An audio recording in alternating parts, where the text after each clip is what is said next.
Audio record আমরা শুনতে পেয়েছি গতকালকেই। ডোনাল্ড ট্রাম্পের ছবি শেখ হাসিনা কেন দিতে বলবে?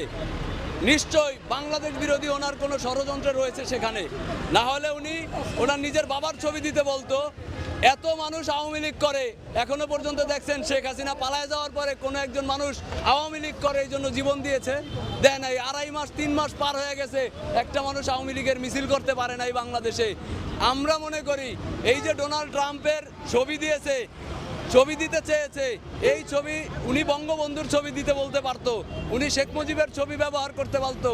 এটা যদি স্বাভাবিক প্রক্রিয়ায় আসতো, এখন জঙ্গি স্টাইলে বিদেশে বৈশা থাইকা এরপরে বিবৃতি দিবে, ডোনাল্ড ট্রাম্পের ছবি লাগাইতে বলবে, এগুলা বাংলাদেশ বিরোধী ষড়যন্ত্র। বাংলাদেশের মানুষ এই ষড়যন্ত্র কোনোদিন প্রশ্রয় দিবে না। এবং দেখেন যে ঘোষণা দিছে আগামীকাল সকালে আসবে, আজকে রাতেই ভরে গেছে 0 পয়েন্ট।